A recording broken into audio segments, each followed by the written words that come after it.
Bismillahirrahmanirrahim. Alhamdulillahirabbil alamin. Allahumma salli wa sallim wa barik ala sayyidil mursalin, sayyidil awwalin wal akhirin, sayyidina wa nabiyyina wa maulana Muhammadin wa ala alihi wa sahbihi wa man tabi'ahu ajma'in. Amma ba'du. Alhamdulillah, segala puji bagi Allah Subhanahu wa ta'ala yang mana telah memberikan berbagai macam nikmat kepada kita, khususnya nikmat iman dan juga nikmat Islam. Semoga Allah selalu memberikan kedua nikmat ini kepada kita sampai kita ke penghujung hayat masing-masing. Hari ini kita akan membahas mengenai macam-macam sujud, khususnya sujud yang ada di dalam sholat.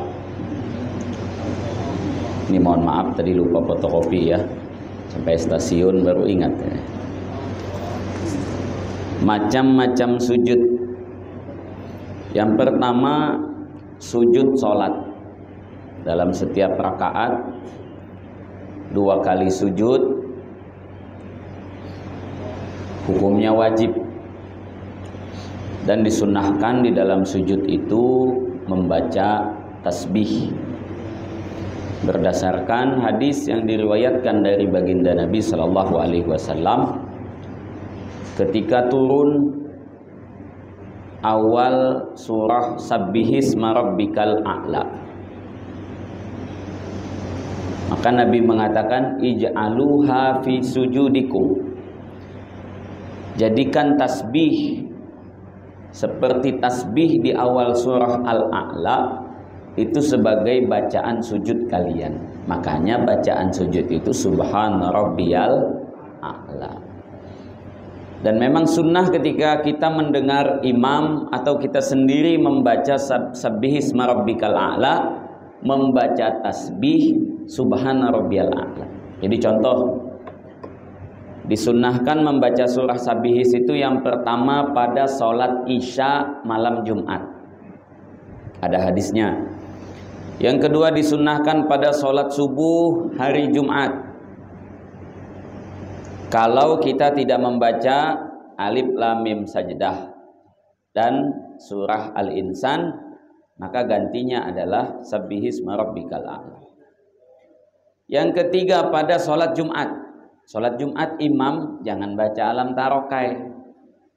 Imam minimal bacaan baginda Nabi itu Sabbihis dengan Hal Ataka. Kadang Nabi membaca surah Al-Qamar, kadang Nabi membaca surah Al-Munafiqun, Nabi kadang juga membaca surah Al-Jumu'ah. Itu di sholat Jumat. Jadi jangan sampai Jumat yang sekali seminggu itu surahnya sama dengan sholat maghrib Alam Tarokai. Bahkan kalau ikut riwayat, sholat Jumat itu sunnahnya lebih panjang daripada khutbah Jumat. Kalau khutbah Jumat 15 menit, maka sholatnya 20 menit. Insya Allah minggu depan libur tuh masjid. KM doang.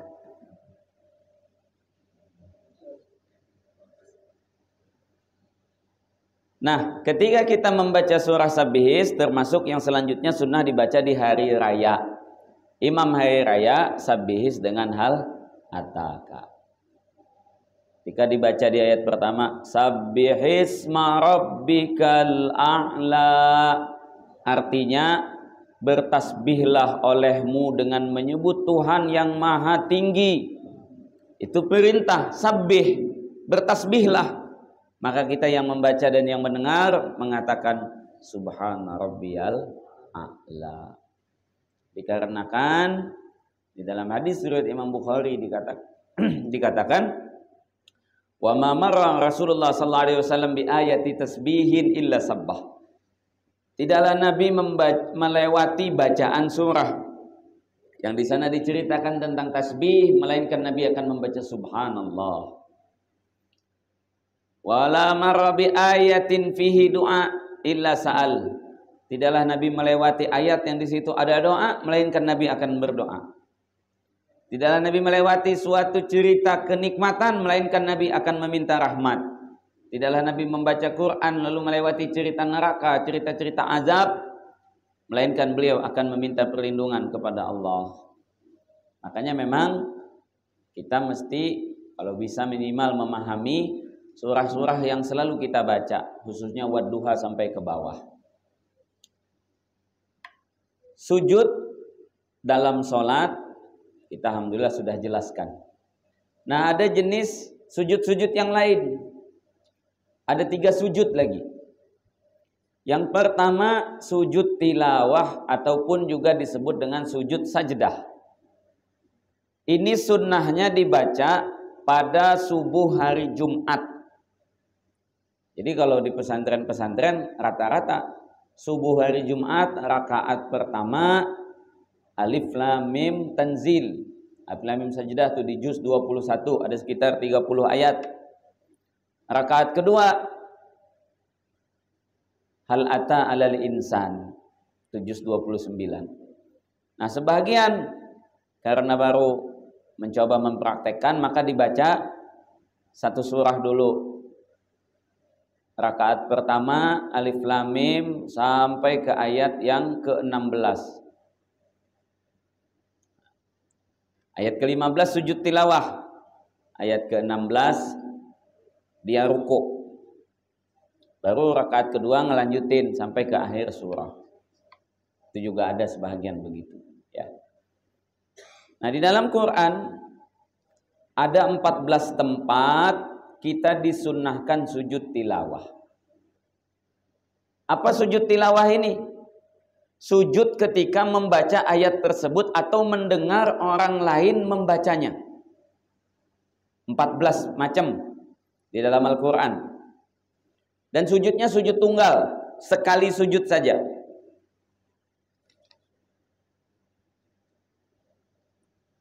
Empat belas surah tersebut di situ ada disebutkan 14 tempat ya. 14 tempat itu ada disebutkan di dalam tulisan yang Ana buat dari surah Al-A'raf, Ar-Ra'du, An-Nahl, Al-Isra, surah Maryam. Ada 2 tempat di dalam surah Al-Hajj, dalam surah Furqan, surah An-Naml, surah Sajdah, Fussilat, An-Najm, Al-Insyiqaq, lalu kemudian surah Iqra. Nah, Iqra bismi rabbikal ladzi khalaq. Di akhir ayatnya wasjud waqtarib, sujud. Nah, caranya bagaimana? Oke. Untuk cara kelihatan. Untuk cara yang pertama sunnahnya tidak angkat tangan ya ketika sujudnya, baik dari sujud ataupun bangkit dari sujud. Jadi misal kita membaca surah Al-Alaq, Iqra bismi rabbikal ladzi khalaq, khalaqal insana min 'alaq, Iqra wa rabbukal akram. Sampai ke ayat terakhir wasjud waqtarib, Allahu akbar. Baca tasbih, langsung berdiri lagi tanpa mengangkat tangan. Allahu akbar. Ruku gimana? Bisa ruku setelah itu, cuman ntar rada-rada aneh. Maka minimal bacalah qul huwallahu ahad. Setelah sujud berdiri lagi baca 1 ayat 2 ayat. Atau baca surah setelahnya. Inna anzalnahu fi lailatul qadr. Salamun hiya hatta matla'il fajr. Baru kita ruku. Allahu akbar. Cuman kalau mau sujud tilawah ini, kalau kita jadi imam diumumkan dulu biar makmum tidak bingung. Itu yang pertama. Yang kedua, kalau di masjid kita belum biasa, mending jangan dulu. Dipublikasikan dulu, diajarkan. Supaya jangan sampai ada anggapan di masjid situ subuhnya 3 rakaat. Banyak saya dapat laporan, Ustadz, ini kayaknya ajaran sesat ini Ustadz. Rupanya ente yang sesat. Karena apa? Karena tidak dipublikasikan dulu. Nah makanya itu kita perlu nanya, Saya kalau jadi imam di masjid orang, saya nanya dulu, ini zikirnya setelah sholat jahar apa tidak? Itu satu. Yang kedua, kalau misal sholat subuh pakai sajadah apa tidak? Nah ini juga sesuatu yang memang kita perlu pastikan sebagai adab kita di masjid tersebut. Ya. Jadi sujudnya di waktu ayat tersebut. Nanti di dalam Al-Quran, alhamdulillah, setiap Al-Quran pasti ada tandanya. Bisa gambar kepala masjid tuh. Gambar kepala masjid, itu berarti ayat sajdah. Bukan pas garis bawahnya ya. Garis bawah itu tanda-tanda bahwa bakalan sujud tilawah. Nah ini, kalau di dalam sholat, kalau kita menjadi imam, langsung saja sujud seperti tadi. Kalau kita menjadi makmum, ingat, wajib ikut bersama imam. Kalau kita nggak ikut sujud, sujud tilawah kan sunnah. Di luar sholat, kalau sholat menjadi makmum, maka sujud tilawah ikut kepada imam. Kalau imam sujud, hukumnya wajib makmum sujud. Kalau makmum tidak sujud, batal sholat makmum. Ya, oke. Nah jadi, kalau kita lagi baca Quran, lalu kemudian ketemu ayat sajdah gimana? Ini kita lagi baca Quran. Ya, tentu misal tadi kita baca dalam surah Alif Lam Mim Sajdah, wa hum la yastakbirun. Taruh Qur'annya langsung Allahu Akbar, angkat takbir, niat sujud sajdah. Ya. Jadi wa hum la yastakbirun. Taruh Quran, Allahu Akbar. Allahu Akbar. Allahu Akbar. Langsung Assalamualaikum. Assalamualaikum. Ada riwayat yang perlu kepada Assalamualaikum. Ada riwayat lain, sujud sajdah tidak perlu salam. Sujud saja. Nah, itu kalau pakai cara duduk. Kalau pakai cara berdiri, bisa juga. Jadi sama, angkat takbir. Allahu Akbar, niat sujud sajdah. Lalu Allahu Akbar. Langsung sujud, duduk, salam. Nah, bisa dipahami. Ya, itu sujud sajdah. Apa sih kelebihan sujud sajdah? Itu dikatakan ketika kita sujud, setan dan juga iblis akan berkata, Umir ibnu Adam bis sujud fasajadu falahumul jannah.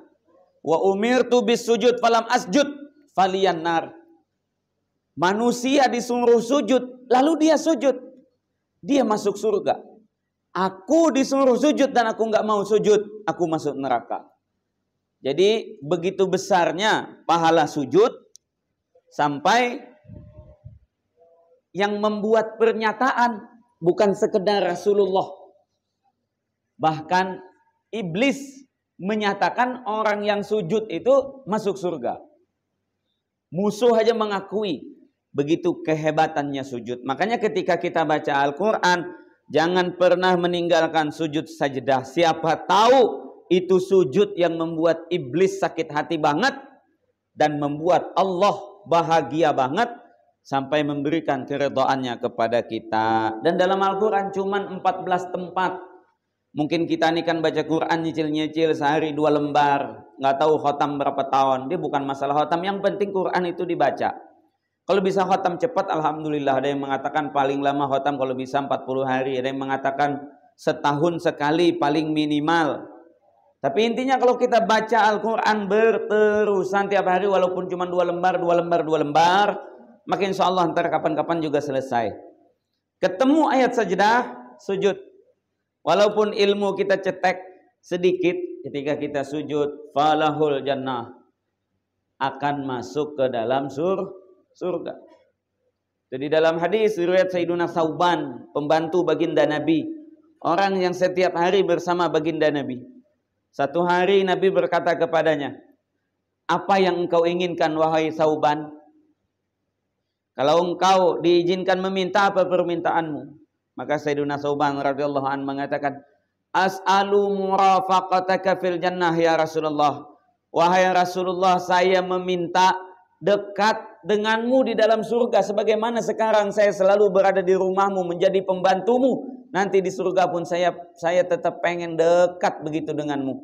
Banyak sahabat yang lebih mulia dari saya. Jangan sampai banyak umat yang lebih hebat dari saya. Jangan sampai kehebatan, kemuliaan mereka membuat saya berada pada urutan yang jauh darimu, wahai Rasulullah. Apa kata Rasulullah jawabannya? A'in nafsaka bi kathratis sujud. Tolonglah dirimu untuk mendapatkan martabat itu dengan banyak-banyak sujud. Nah, jadi sujud tilawah ini merupakan sujud yang sangat sunnah dilakukan. Kemudian apa bacaannya? Bacaannya adalah bacaan sujud biasa. Ada yang subhana rabbiyal a'la, ada subhana rabbil a'la wa bihamdih, ada bacaannya subhanallah doang. Ada juga di dalam riwayat lain tuh bacaan yang lain, sajada wajhi lilladzi khalaqahu wa sawwarahu wa syaqqa sam'ahu wa basarahu bihaulihi wa quwwatihi tabarakallahu ahsanul khaliqin. Ini bacaan yang lain. Jika seseorang ingin sujud karena mendengar bacaan orang lain, maka disyaratkan orang yang membacanya juga sujud. Jadi disunahkan sujud itu ketika kita yang membaca. Kalau orang lain membaca, kita juga sunnah sujud kalau orang yang membaca itu sujud. Tapi kalau yang membaca itu imam kita, wajib kita ikuti. Jadi Nabi SAW bahkan menyontohkan sujud sajdah itu di waktu khutbah. Beliau khutbah. Jadi ketika khutbah beliau membaca surah sajdah, beliau turun dari mimbar. Turun dari mimbar, menghadap kiblat, lalu sujud. Selesai itu naik lagi ke mimbar. Di minggu berikutnya beliau khutbah. Beliau membaca ayat sajdah. Tapi beliau tidak turun. Beliau lanjutkan aja terus. Lalu sahabat bertanya, wahai Rasulullah, minggu kemarin ada ayat sajdah engkau baca, di waktu khutbah engkau turun lalu engkau sujud. Minggu ini kenapa enggak? Jadi kata Rasulullah, aku ingin mengajarkan bahwa sujud kemarin itu hukumnya sunnah. Jadi Nabi meninggalkan perkara sunnah untuk menunjukkan bahwa perkara yang kemarin itu sunnah. Tetapi memang disunahkan ketika kita mendengar atau membaca ayat sajdah ini untuk sujud. Namun tidak boleh membaca ayat sajdah saja supaya sujud di dalam sholat. Jadi sholat ambil ayat sajdahnya doang. Wasjudu waqtarib. Sujud dia. Enggak boleh. Karena apa? Karena kan itu nyari gara-gara namanya. Nah, tapi kalau memang membaca lalu nyampe ke ayat tersebut, nah itu memang disunahkan sujud. Oke. Kemudian ketiga, sujud sahwi. Sujud karena lupa. Sebenarnya sujud sahwi itu bukan karena lupa aja ya. Sebab sujud sahwi namanya sujud sahwi, sujud lupa. Tapi yang dimaksud di situ sujud ketika meninggalkan sunnah. Nah, ulama kemudian mengatakan di dalam sholat ada yang namanya sunnah hayat, ada yang namanya sunnah ab'ad. Dibagi dua. Nah, sunnah ab'ad itu ketika ditinggalkan, maka disunnahkan untuk sujud sahwi. Begitu juga nanti ada sebab-sebab sujud sahwi yang lain. Di sini nanti kita bahas. Sujud sahwi. Sujud sahwi adalah sujud 2 kali yang dikerjakan di akhir sholat sebelum salam. Sebagai penebus terhadap meninggalkan perkara yang disuruh atau melakukan perkara yang dilarang dengan sebab lupa. Jadi melakukan perkara yang disuruh, meninggalkan perkara yang disuruh atau melakukan perkara yang dilarang. Contoh, salam pada rakaat yang ketiga. Itu kan dilarang. Atau dia lupa rukuk. Atau lupa doa kunut. Lupa tasyahud awal. Rasa-rasa ini rakaat ketiga, berdiri dia. Habis itu baru ingat, ini kan rakaat kedua. Mana orang tadi baca qul a'udzu birabbil falaq, berarti sebenarnya qul a'udzu birabbin nas. Ini mau baca qul a'udzu birabbin nas. Misalnya, atau ada teman yang menegur. Ini meninggalkan. Yang kedua menambah. Misal, sujudnya 3 kali. Di sujud dua kali ini lupa. Tadi sudah duduk antara dua sujud, belum duduk lagi di antara dua sujud. Lalu sujud lagi 2 kali. Sujud antara 2 sujud dan sujudnya 3 kali. Jadi hadirin saudaraku sekalian, ketika kita ragu dalam sholat berarti belum. Itu kaidah ya, al-aslu al-adam. Hukum asal segala sesuatu itu belum. Udah makan apa belum? Berarti belum. Udah wudu apa belum? Berarti belum. Ini udah 2 apa 3? Berarti 2. Belum 3.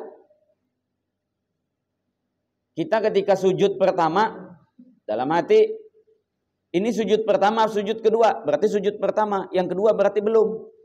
Saya sudah tasyahud awal apa belum? Berarti belum. Ingat itu kaidahnya, belum. Nah, ketika kita di waktu sujud lalu kita ragu, ini sujud pertama apa sujud kedua? Berarti sujud pertama, tambah lagi duduk antara 2 sujud, lalu sujud lagi. Kalau lupa lagi gimana? Ya terus sampai selesai pokoknya. Jadi hitungannya kalau lupa berarti belum, ya. Oke. Tetapi kalau lupanya udah lewat jauh gimana? Toh, kita di rakaat keempat. Lalu ragu. Tadi pada rakaat ketiga saya pakai ruku apa tidak? Habis berdiri tadi perasaan ada ruku enggak ya? Jangan-jangan tadi langsung i'tidal. Mau turun ruku, lupa menunduk, akhirnya tangannya doang yang turun. Maka bagaimana?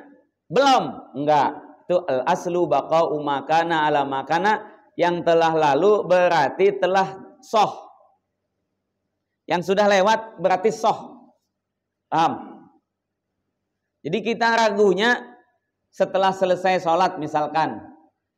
Di sebelah kaki kita ada tai cicak. Jangan-jangan tadi keinjak, berarti enggak keinjak. Itu yakin namanya. Jadi jangan-jangan tadi saya sholatnya 3, tapi udah salam. Udah assalamualaikum warahmatullahi wabarakatuh, habis itu nunduk. Ini kok kayak cepet banget nih sholat ya. Jangan-jangan cuma 2 rakaat nih sholat asar. Tapi udah selesai, berarti udah selesai 4 rakaat. Kalau udah selesai, berarti udah selesai. Jadi enggak ada lagi yang ragu-ragu. Tapi kan Ustaz takut dosa. Enggak ada tapi-tapian. Hidup itu mesti komitmen. Kalau udah selesai. Nah, jadi jangan ragu-ragu. Ya da'ma yaribuka ila ma la yaribuk. Tinggalkan keraguanmu kepada yang tidak meragukanmu. Itu sujud sahwi. Lupa dalam sholat adalah hasil dari gangguan setan. Nabi bersabda, idza udzina bis salati adbara syaitan lahu duratun. Jika azan dikumandangkan, maka setan akan lari dan kentut dengan suara yang keras. Makanya kalau orang azan masih nyetel musik keras-keras, itu berarti kentut setan. Itu kata guru saya dulu. Buka TV masih keras-keras, nggak peduli dengan azan. Itulah setan yang nggak mau ngedengerin azan. Kenapa setan lari dan kentut? Supaya dia tidak mendengar suara azan. Karena di dalam hadis dikatakan, setiap sesuatu yang mendengar suara azan akan menjadi saksi kebaikan di hari kiamat. Lah setan paling anti menjadi saksi kebaikan. Hatta la yasma'at ta'zin, sampai setan dengan suara keras kentutnya tadi tidak mendengar suara azan. Fa idza sakatal muadzinu aqbala. Jika muadzin telah diam, sudah selesai azan, maka dia datang kembali. Fa idza suwiba adbara. Ketika iqamah dikumandangkan, setan lari lagi. Fa idza sakata aqbala. Ketika selesai iqamah, dia datang lagi. Fala yazalu bil mar'i yaqulu lahu uzkur ma lam yadhkur hatta la yadri kam shalla. Kata setan, ingat. Dimasukin tuh ketika kita salat, uzkur kaza, uzkur, ingat ini. Tiba-tiba ingat sendal lah, ingat sepatu, ingat istri, ingat anak lah, udah nggak kurus dah. Macam-macam benda-benda yang kadang-kadang nggak dihayalkan tuh tiba-tiba ada blok dalam otak kita waktu kita salat. Hatta la yadri kam shalla, sampai kita terkejut, ini udah rakaat keberapa? Ini tadi saya baca apa? Itu biasanya baca tasahud sambil berdiri tuh. Lagi sholat at-tahiyatul mubarakatuh. Bacaan paseh sampai kedengaran teman-teman. Apa sih dia ini ketawa-ketawa? Bukan ketawa-ketawa. Memang kitanya yang masalah waktu berdiri baca tasyahud akhir. Kenapa? Itulah bisikan syaitan. Karena itulah kata Syekh Nawawi bin Umar Al-Bantani di dalam kitab Syarah Marakil Ubudiyah, disunnahkan membaca Qul a'udzu birabbin nas sebelum mulai sholat. Jadi sebelum takbir baca Qul a'udzu birabbin nas dengan tujuan dijauhkan Allah dari syaitan. Itulah namanya was-was. Dalam hadis yang lain, idza fa'ala ahadukum dzalika falyasjud sajdataini wa huwa qa'id. Jika salah seorang kalian mengalami kelupaan demikian, maka sujudlah 2 kali sujud dalam keadaan duduk. Waktu duduk tasyahud akhir maksudnya. Dalam hadis yang lain, idza syakka ahadukum fi sholati falam yadri kam shalat salatan arba'an falyatrahi syak wal yabni ala mastaiqan. Jika salah seorang kalian ragu dalam salat, maka ia tidak tahu sudah berapa rakaat ia salat, 3 atau 4, maka buanglah keraguan dan ambillah yang diyakini. Ini 3 apa 4? 3 udah pasti, 4 yang belum pasti. Berarti 3 rakaat. Itu tadi kaedahnya kaedah belum. Udah belum yang keempat? Belum. Ini baru yang ketiga. Summa yasjudu sajdataini qabla ayyusallim. Lalu nanti dia sholat, sujudlah dia 2 kali sujud sebelum dia salam.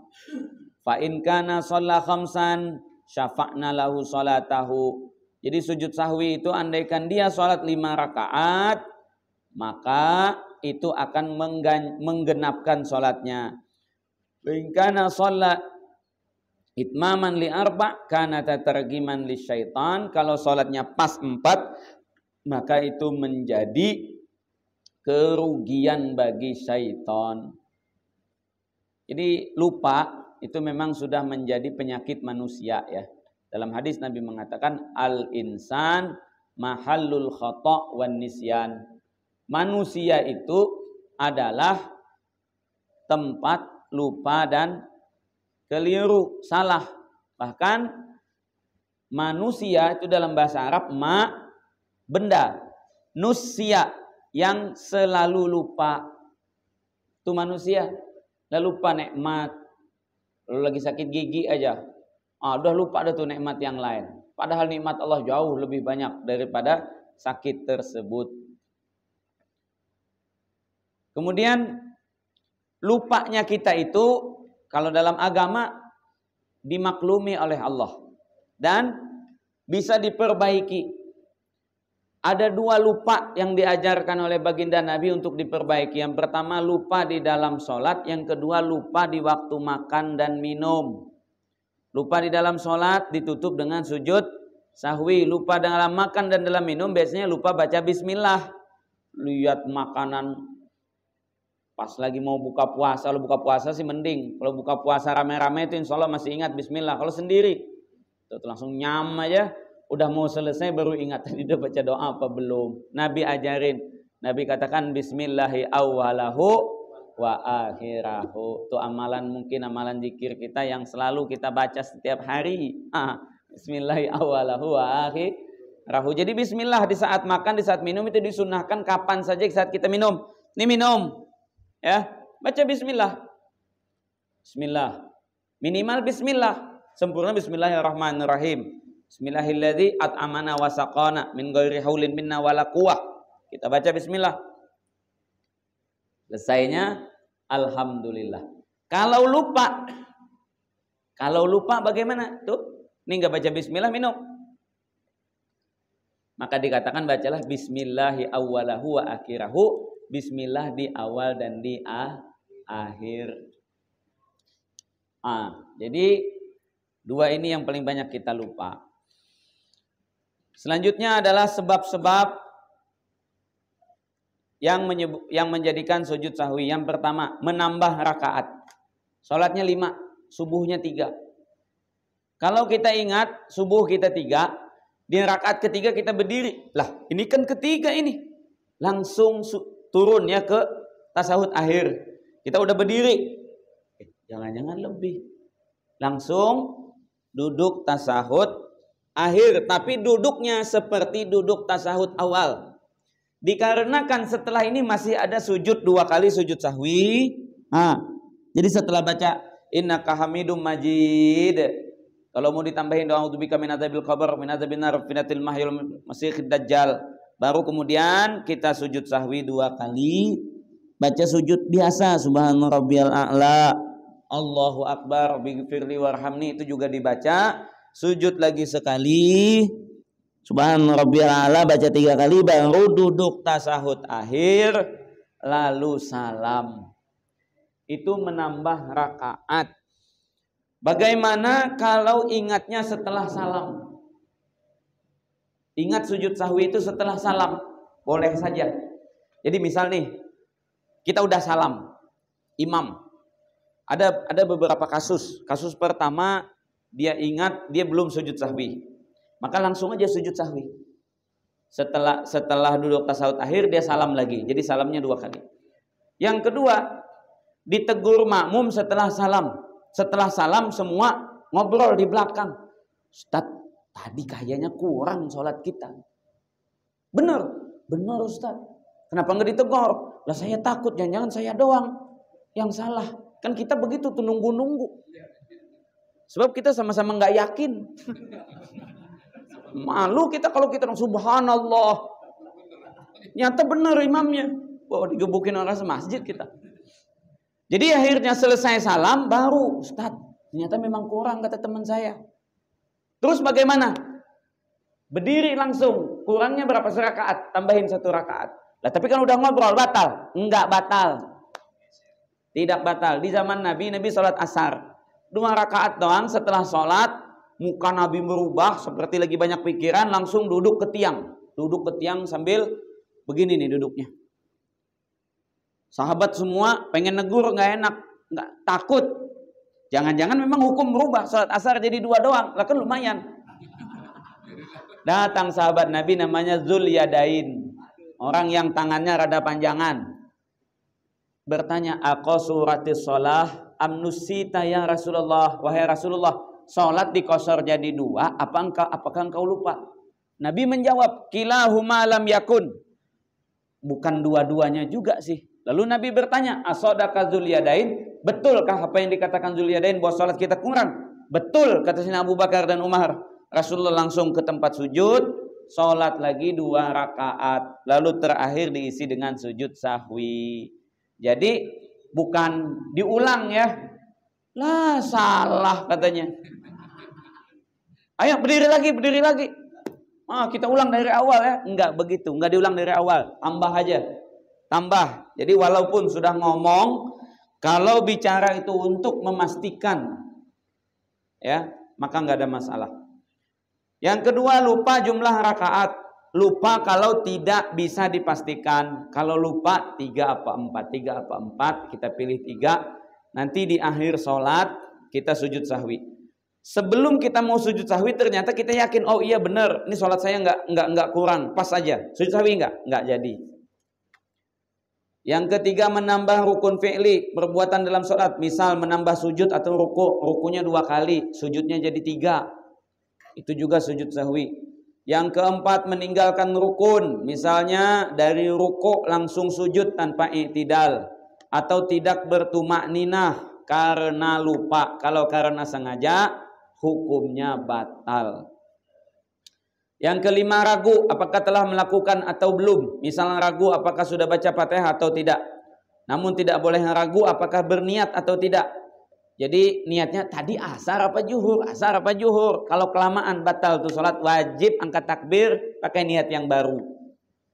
Tapi kalau ragu apakah ruku atau tidak, kapan? Rakaat sebelumnya. Itu berarti sudah. Ya. Karena keraguan dalam niat itu membatalkan sholat. Yang keenam, tidak membaca tasyahud awal atau tidak duduk tasyahud awal. Nah ini biasa kelupaan. Ya, oke. Kita di rakaat kedua sujud. Mestinya setelah ini tasyahud awal, tapi kita lupa, langsung berdiri. Allahu Akbar.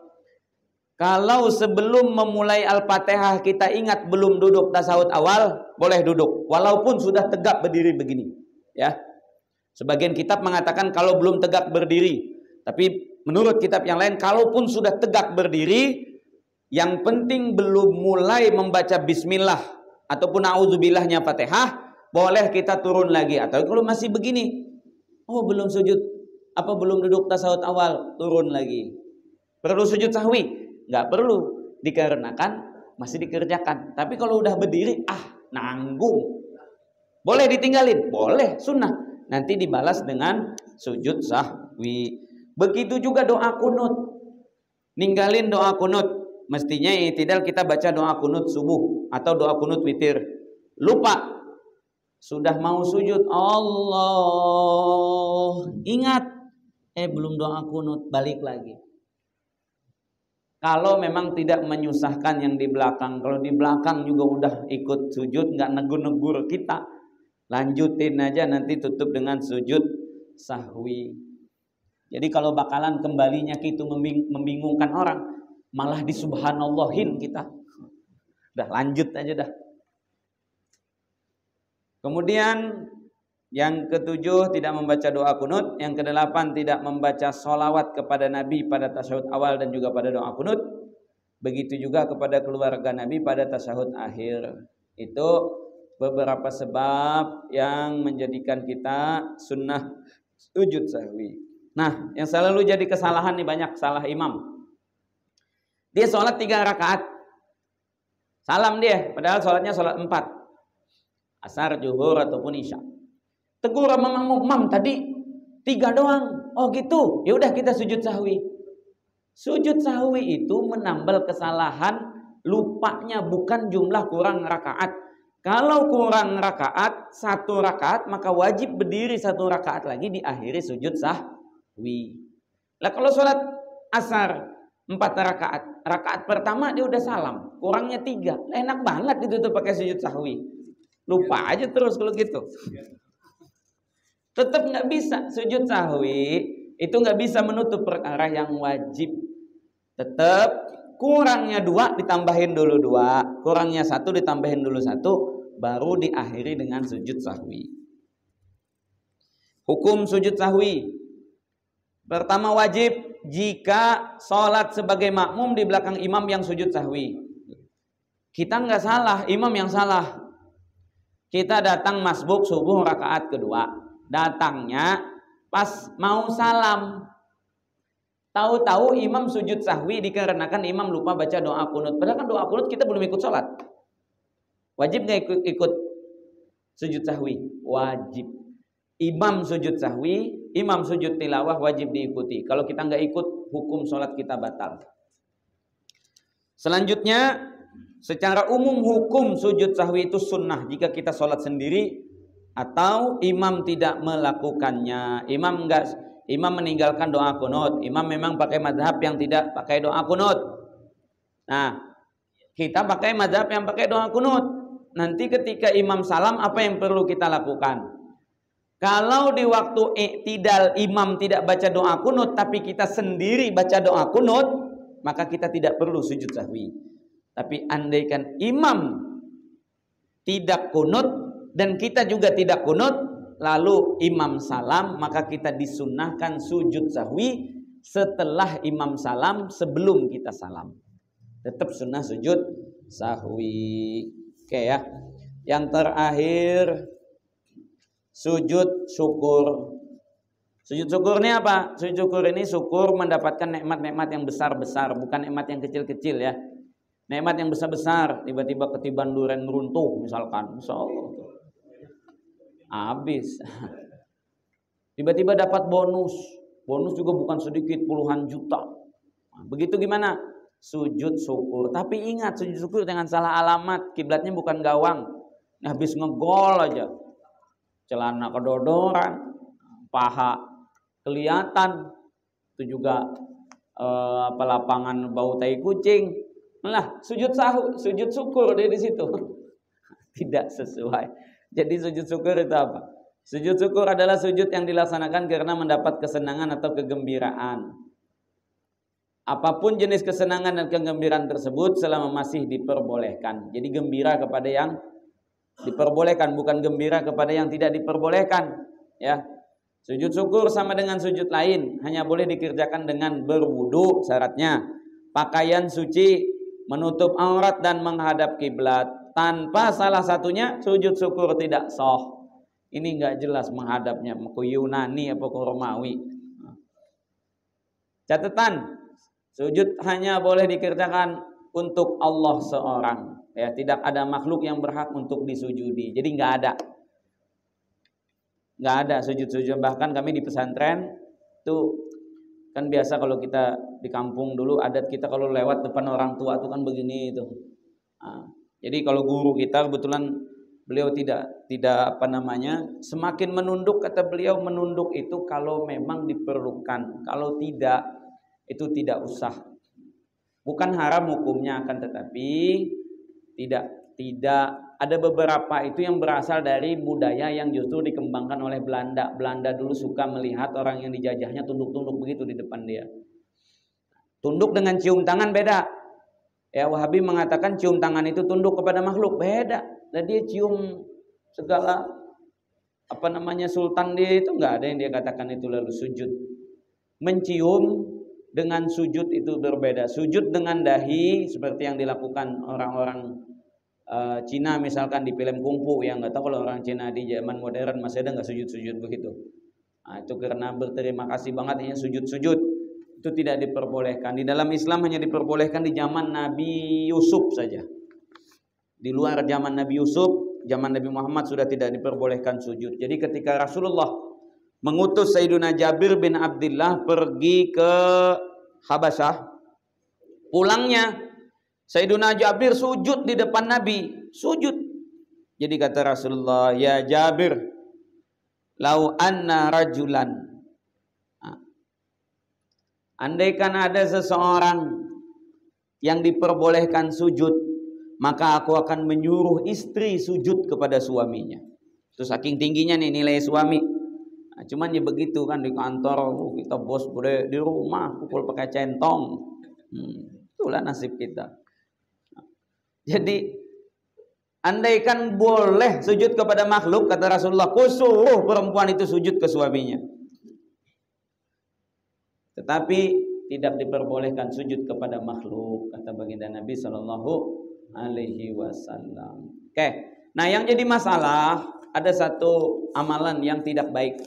Nah, katakan tidak baik karena di kitab-kitab dikatakan itu bid'ah dan disepakati, bukan bid'ah yang kullu bid'atin dolalah itu ya.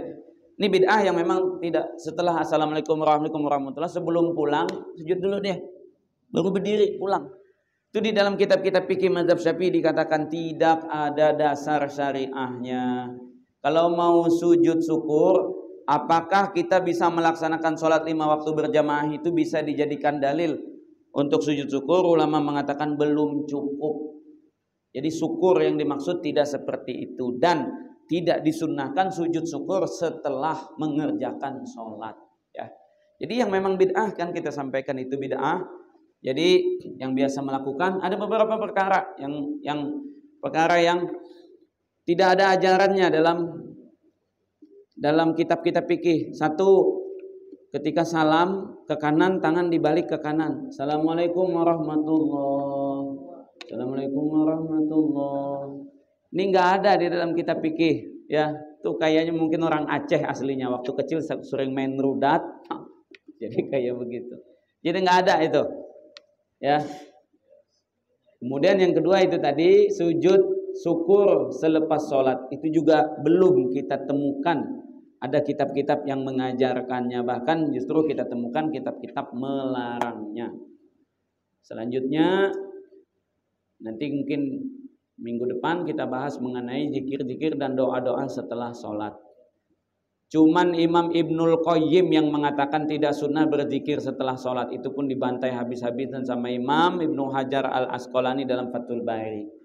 Karena dalil Ibnul Qayyim itu sangat lemah. Kata Ibnul Qayyim, zikir itu semuanya dibaca dalam sholat, bukan di luar sholat. Beda, setelah sholat ada zikirnya, di dalam sholat ada zikirnya. Termasuk berdoa setelah sholat, apakah zikirnya jahar atau tidak, berjamaah atau tidak, yang dilakukan oleh masyayikh, guru-guru kita semuanya ada dalilnya, ada dasarnya. Sampai bersalaman setelah sholat itu juga ada dalilnya, bukan tidak ada ya. Jadi kita kadang-kadang disalahin doang. Jadi bahkan dalam fatwa-fatwa ulama-ulama Saudi, bin Baz, Utsaimin mengatakan kalau kita datang ke musola atau ke masjid belum bersalaman, sunnah ketika ketemu orang itu bersalaman. Kalau sebelum sholat kita belum bersalaman, maka setelah sholat kita sunnah bersalaman. Itu di dalam fatwa mereka. Jadi ada banyak perkara yang tidak lagi dikerjakan di zaman sekarang. Salah satunya misal habis sholat wajib langsung sholat sunnah. Itu satu-satunya yang melakukan dari sahabat Nabi, setahu ana cuma Sayyidina Abdullah bin Umar. Rasulullah tidak melakukannya, kemudian sahabat-sahabat yang lain juga tidak melakukan. Mereka setelah sholat baca wirid dulu, zikir dulu, doa dulu, baru kemudian mereka sholat sunnah. Itu pun Sayyidina Abdullah bin Umar melakukannya sambil berpindah tempat. Supaya jangan dikira habis sholat zuhur 4 rakaat ada lagi ekstranya 2 tuh. Jadi 6 sholat zuhur. Supaya jangan dikira demikian, beliau akan berpindah tempat atau duduk lama dulu baru beliau mengerjakan sholat sunnah. Jadi tidak ada sunnah setelah sholat langsung sholat sunnah. Itu tidak ada. Maksudnya tidak ada itu ya tidak banyak dikerjakan oleh sahabat. Setahu ana dan riwayat Imam Turmudi cuman Sayyidina Abdullah bin Umar itu pun dengan cara berpindah tempat. Wallahu a'lam. Masih ada 10 menit. Silakan.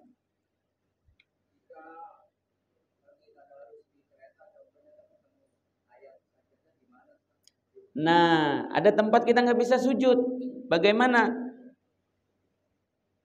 Sama ketika kita masuk masjid, nggak bisa sholat tahiyatul masjid karena masjidnya penuh misalkan. Atau kita dapatnya tuh di emperan tempat keset kaki, itu doang tuh yang kosong tuh. Gimana? Imam Nawawi mengatakan bacalah tasbih subhanallah walhamdulillah wala ilaha illallah akbar 3 kali sebagai gantian untuk sholat atau untuk sujud tadi. Jadi nggak bisa sujud, dibaca tasbihnya. Jadi kan disunahkan membaca tasbih dalam sujud. Ini sujudnya nggak bisa, maka kita baca tasbihnya sebagai penggantinya. Begitu juga misal kita tidak berwudu, baca Al-Quran atau mendengar baca Al-Quran di situ ada ayat sajadah, maka kita nggak bisa sujud karena kita nggak berwudu, maka kita baca tasbih 3 kali, subhanallah walhamdulillah wallahu akbar, insya Allah itu cukup memadai. Oke, lain. Nah, ikut semua berjamaah lagi. Jadi berjamaah lagi. Jadi di dalam hadis itu diceritakan wa raja'a al-musri'un. Orang-orang yang di zaman Nabi suka pulang cepat itu udah pada pulang. Jadi mereka sholat zuhur asarnya cuma dapat 2 rakaat. Nah, jadi ternyata dari zaman Nabi udah ada, salam aja kabur. Itu memang ada dari zaman Nabi ternyata. Jadi kita ini cuma keturunan-keturunannya aja.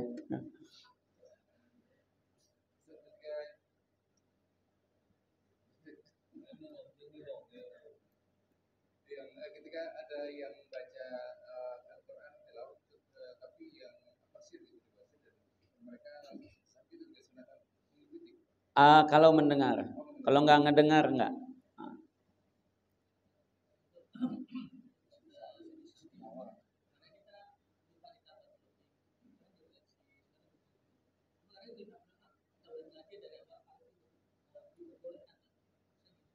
Gimana?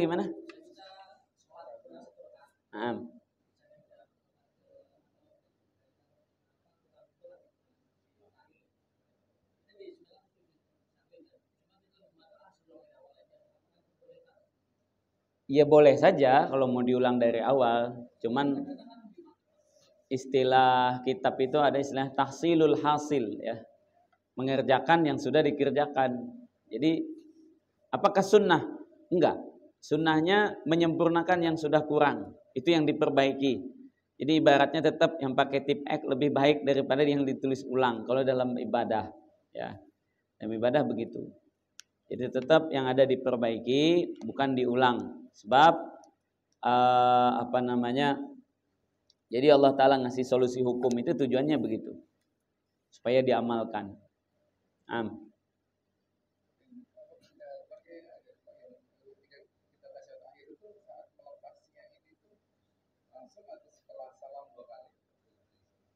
Sebagian ulama mengatakan jari telunjuk itu nggak diturunkan sampai ke salam kedua.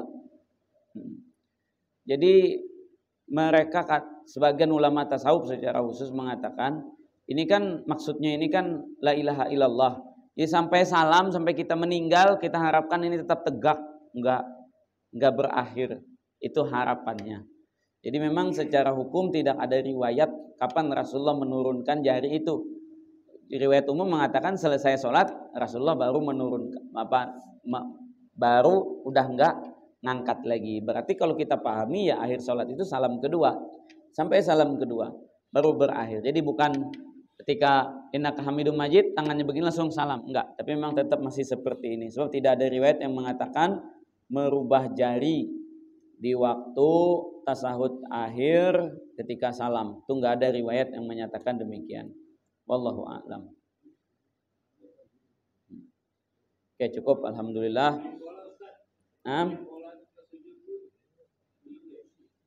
Sujud di waktu main bola. Nah di situ yang jadi masalah, dipakai mazhab mana itu sujud syukurnya. Kiblatnya juga enggak, kalau sempat liatin GPS sih dari awal main bola nanya dulu tuh ke kiblat di mana biar ditandain. Khawatir ke depan jangan-jangan memang sudah ada penunjuk kiblat tuh di lapangan bola. Cuman ntar dicek tuh di lapangan bola stadion kita yang selalu masalah rumputnya itu sudah ada belum penunjuk kiblatnya. Nah, jadi biar jelas. Jadi di situ ulama mengatakan tidak cukup syarat satu aurat enggak tertutup. Khusus mazhab Syafi'i kan paha aurat. Yang kedua wudu apa enggak dia. Yang ketiga kiblat. Jadi sujud syukur itu memang sujud ibadah. Ya, sujud ibadah bukan sujud biasa. Jadi yang namanya sujud itu sama seperti sholat. Maka perlu syarat-syarat wudu, suci pakaian, menghadap kiblat dan juga menutup aurat. Itu perlu ada takbir di awalnya menandakan sebagai itu sujud. Sebab sujud itu bagian dari sholat, hukumnya pun sama dengan hukum sholat. Wallahu a'lam wa ilmuhu atam wa la ilma lana illa ma 'alam. Subhanakallahumma bihamdika asyhadu an la ilaha illa anta astaghfiruka wa atubu ilaik. Assalamualaikum warahmatullahi wabarakatuh.